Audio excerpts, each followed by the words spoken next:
अगर आपको अंदर की बात जाननी हो कि किस तरह अमीर बना जाए और बने रहा जाए तो यह वीडियो एंड तक देखें। आज हम बात करेंगे वर्ल्ड की best selling book rich dad poor dad पे। रिच डैड पुअर डैड अमीर का शॉर्टकट नहीं बताती, यह सिखाती है कि आप पैसे की समझ कैसे विकसित करें, किस तरह आप पैसे की जिम्मेदारी निभाएं और इसके बाद किस तरह अमीर बने। अगर आप अपनी आर्थिक प्रतिभा को जगाना चाहते हो तो इसे जरूर से सुने। मैं हूँ आपका दोस्त और आप देख रहे हैं आर्य हिस्ट्री आय। आप चैनल पर नए हो तो चैनल को सब्सक्राइब करें, वीडियो पसंद आए तो वीडियो को लाइक करें। तो शुरू करते हैं। Rich dad poor dad, Robert T Kiyosaki. मेरे दो डैडी थे, एक अमीर और दूसरे गरीब। एक बहुत पढ़े लिखे थे और समझदार थे।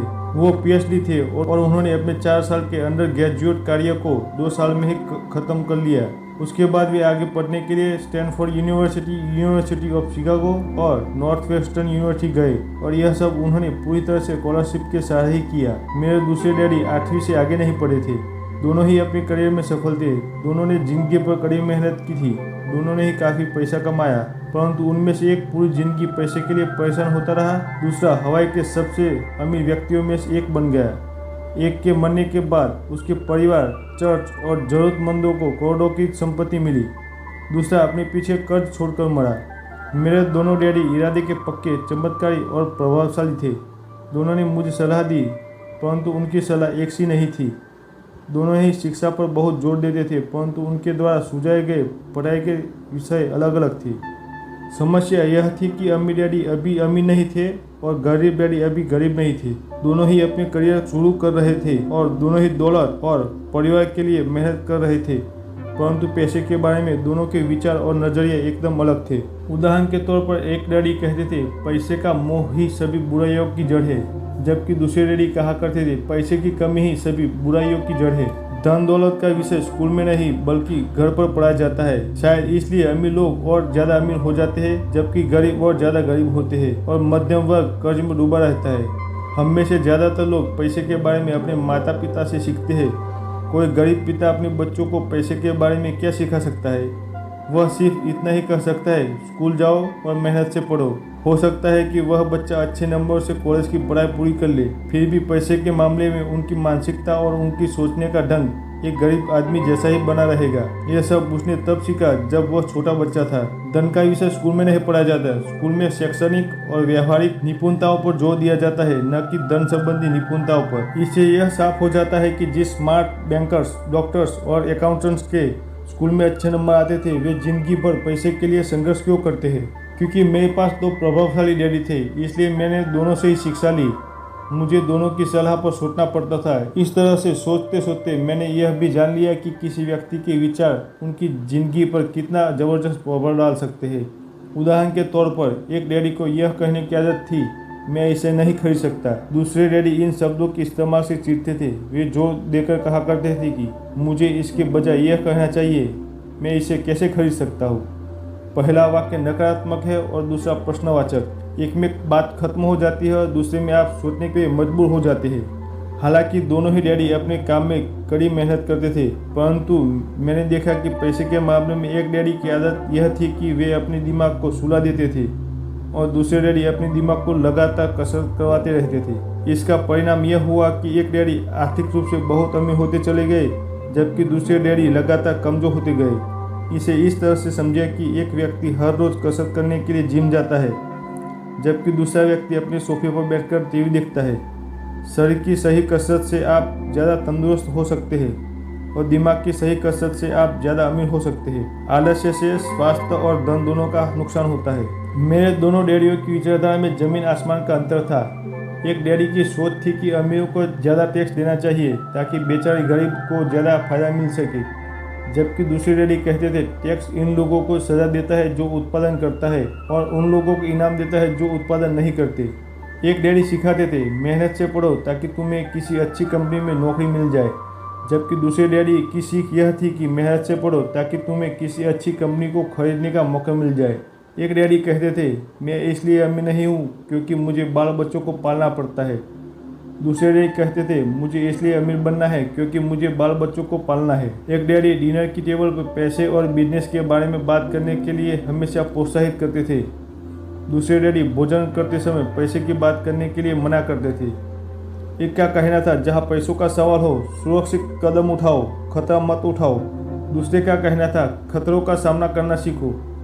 एक का मानना था, हमारा घर ही हमारी सबसे बड़ी निवेश और हमारी सबसे बड़ी संपत्ति है। दूसरे का मानना था, मेरा घर मेरा दायित्व है। अगर आपका घर आपकी नज़र में आपका सबसे बड़ा निवेश है तो आप गलत है।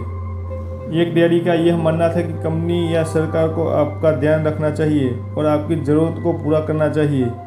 वे हमेशा तनख्वाह में बढ़ोतरी, रिटायरमेंट की योजना, मेडिकल लाभ, बीमारी की छुट्टियों के दिन और बाकी सुविधाओं के बारे में चिंतित रहते थे। दूसरे डैडी पूरी तरह से आर्थिक स्वावलंबन के विश्वास करते थे। वे सुविधाभोगी मानसिकता के विरोधी थे। वे यह मानते थे कि इस तरह की मानसिकता लोगों को कमज़ोर और आर्थिक रूप से ज़रूरतमंद बनाती है। उनका दृढ़ विश्वास था कि आदमी को आर्थिक रूप से सक्षम होना चाहिए। एक डैडी कुछ डॉलर बचाने के लिए परेशान रहते, दूसरे डैडी इनके बाद एक निवेश करते रहते। एक डैडी ने मुझे बताया कि अच्छी नौकरी तलाशने के लिए अच्छा सा बायोडाटा कैसे लिखा जाए। दूसरे ने मुझे यह सिखाया कि कैसे मजबूत व्यवसायी और वित्तीय योजना लिखी जाए जिनमें मैं नौकरियां दे सकूं।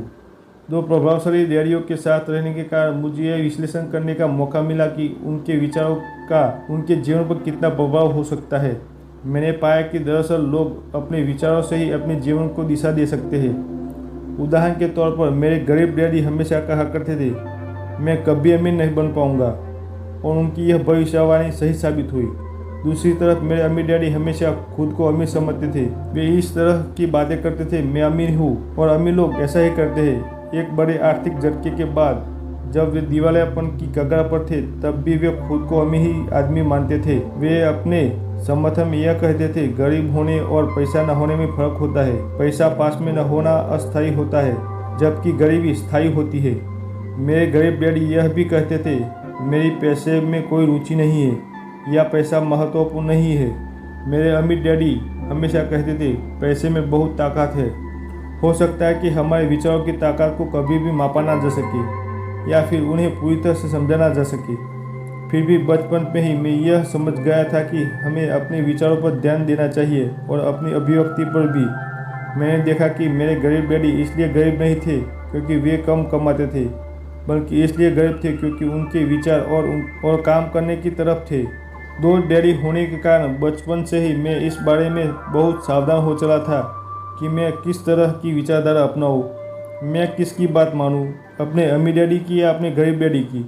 हालांकि दोनों ही शिक्षा और ज्ञान को बहुत महत्व देते थे, परंतु क्या सिखाया जाए इस बारे में दोनों की राय अलग अलग थी। एक चाहते थे कि पढ़ाई में कड़ी मेहनत करूं, डिग्री लूं और पैसे कमाने के लिए अच्छी सी नौकरी ढूंढ लूं। वे चाहते थे कि मैं एक पेशेवर अधिकारी, वकील या अकाउंटेंट बन जाऊं या MBA कर लूं। दूसरे डैडी मुझे प्रोत्साहित करते थे कि मैं अमीर बनने का रहस्य सीख लूं, यह समझ लूँ कि पैसा किस तरह काम करता है और यह जान लूँ कि इसे अपने लिए कैसे काम लिया जाता है। मैं पैसे के लिए काम नहीं करता, इन शब्दों को बार बार दोहराया करते थे। पैसा मेरे लिए काम करता है। 9 साल की उम्र में मैंने यह फैसला किया कि पैसे के बारे में मैं अपने अमीर डैडी की बात सुनूंगा और उनसे सीखूंगा। यह फैसला करने का मतलब था अपने गरीब डैडी की बातों पर ध्यान न देना। हालांकि उनके पास कॉलेज की बहुत सी डिग्रियाँ थी जो मेरे अमीर डैडी के पास नहीं थी। इस वीडियो को यहाँ पर रोकते हैं। इस बुक की और वीडियो आगे आने वाली है, अमीर बनने और अमीर रहने में मदद करेगा। तो चैनल को सब्सक्राइब करके रखिए ताकि ऐसी वैल्यूएबल कंटेंट आपसे मिस ना हो जाए। तो मिलते हैं नेक्स्ट वीडियो में, तब तक के लिए जय जवान जय किसान।